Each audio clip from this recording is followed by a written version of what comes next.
The military in Guinea-Bissau has announced a new leader after seizing power a day before the results of presidential elections were due to be released.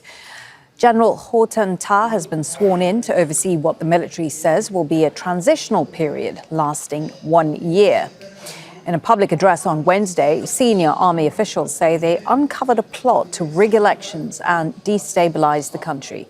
The deposed President Umaro Sissoco Embalo has been arrested along with other high-ranking officials. Let's go to Nicolas Haque, who's live for us in Dakar in neighbouring Senegal. So where do things stand right now, Nick? Well, we've heard just from the opposition candidate, Fernando Dias, who released a video statement, and he's in hiding. He said that this was a fabricated coup, and he was the legitimate winner of this election, according to polling reports.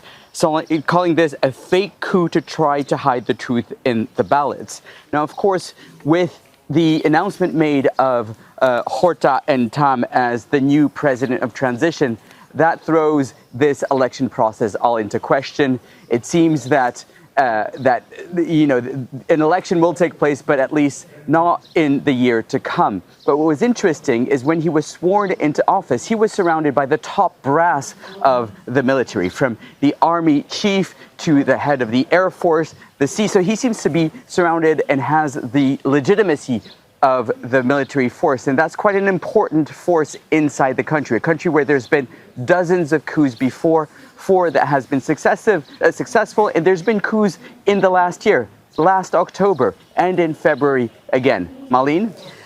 Nicolas, who stands to gain from this coup?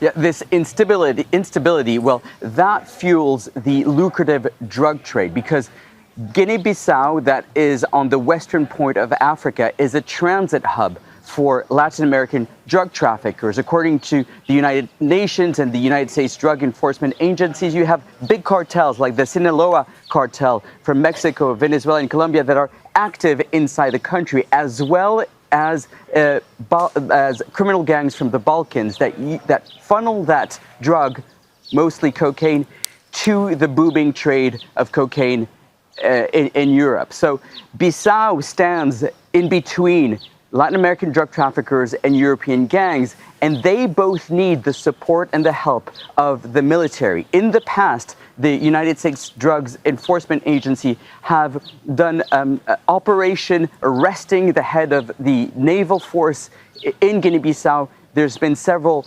former military staff and current officers that are accused of cooperating with the military. And what's interesting is the opposition candidate, the one that's in hiding, Fernando Dias, he says that he wants to tackle this. He wants to tackle corruption, bring back stability, and bring back a legitimacy to the government in place.